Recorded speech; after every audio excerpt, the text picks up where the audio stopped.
All right.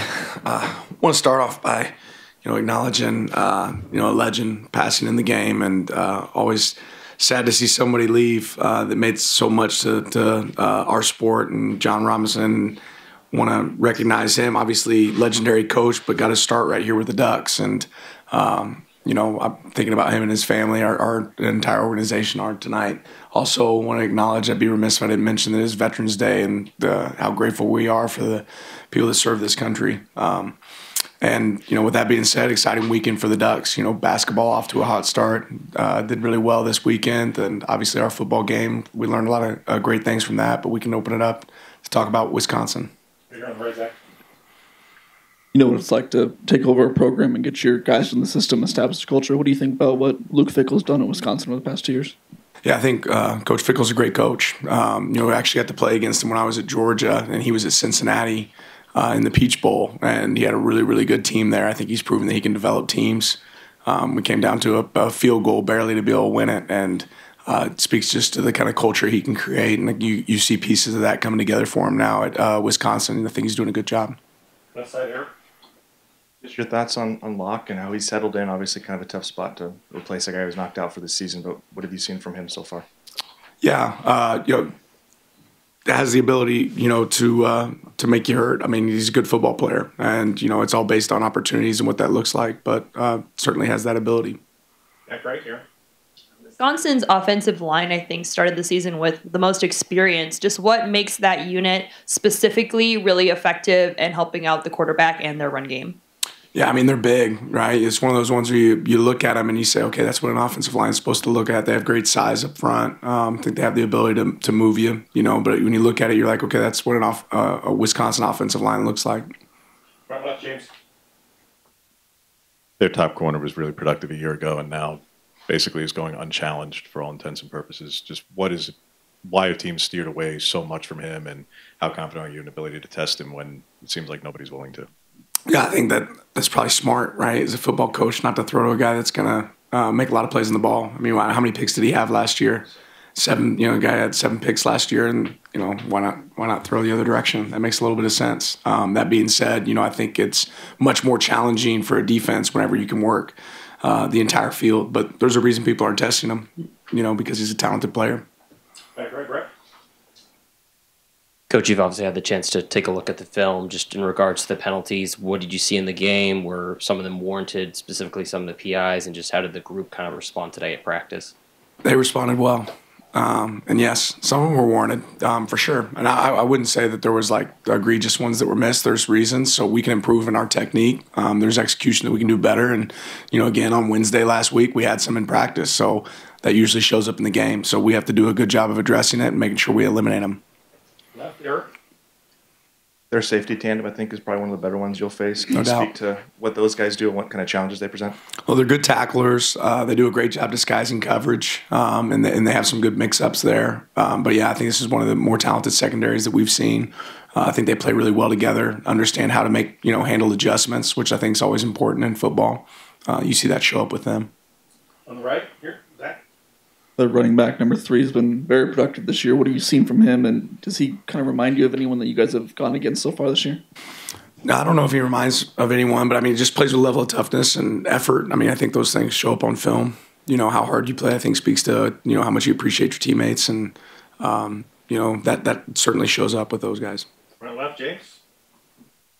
With a chance to review how Dave and Kavika did at right guard, just did one do better than the other? Just one have the edge in terms of starting going forward, or what was your assessment of those? I think they both had different strengths and weaknesses within the game. Both, I think, played winning football, where you have the ability to have success with them on the field, which is great to see them prove that. And I think both earn the opportunity to be able to see what that looks like in the future. Back right, Eric.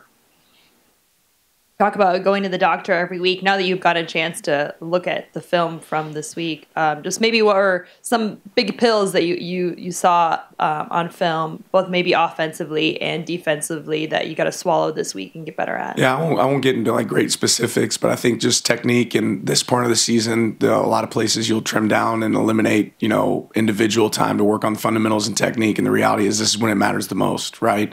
So we have to be fundamentally sound in scheme, but just as important, how you disengage off a block matters, how you play slot cover matters, right? How you tackle matters. And I think some of those things showed up for us that we could do better.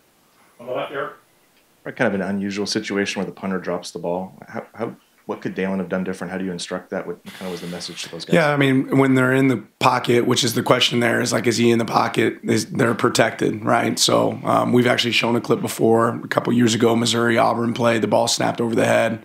The ball's picked up and kicked, and the guy's still within the tackle box, so he's protected. And the guy hits the punter. It's a very similar situation we've shown. It's one of those ones that you talk about, but I don't know that we emphasize that enough as coaches. But ultimately, you say go for the ball in that situation. Dalen's close enough to make a play. Coaching point is to go for the ball. Could understand his confusion in that moment, and if he's just a foot left, we're probably not even talking about it, and it looks like a completely different play. All right, Zach. We saw Tez without a sling before the game on Saturday, a week or so after the recovery. Just curious how that's progressing. Yeah, I think he's doing well. Continue to evaluate where he's at, for us, but doing well. Front left, James. An update on Jordan Birch and the right ankle, and also Jordan James, since limited exposure there in the second half. Yeah, continue to evaluate, get those guys back. Right now, early in the week, we'll take a lot off of them. And then see, how they feel. But, I anticipate that we should be able to see them. Back right, Rick. Coach, do you feel like there are any particular holes within this Wisconsin unit that you guys can kind of expose or take advantage of this weekend that you guys are looking at right now? You want me to tell you our game plan is what you're saying? Game plan, no, just Like, hey, this is how we're going to attack them? I'm not telling you that. Front left, James. Seems like the directional kickoffs are rather problematic regardless of who it is. Just when both Boyle and Sappington have shown an ability for touchbacks at the rate that they do, why even bother with the directional kickoffs at this point? I think the one we kicked out of bounds was deep left kick. When we kicked it deep right, it was a touchback. But there was also been, I believe, 4 or 6 out of bounds on the season. So just And which ones were deep right that were out of bounds? they were mainly deep left, yeah. So we kick it deep left every time. No. And then a couple of them went out of bounds left. And then we kick it deep right and we got a touchback. So don't kick it out of bounds. Yeah. We're not telling them to kick it out of bounds. We're telling them to kick it deep left. Like they're supposed to, and it's supposed to be the same location every time. Deep left. They're not kicking it to that location. Crappy kick. Last question, James.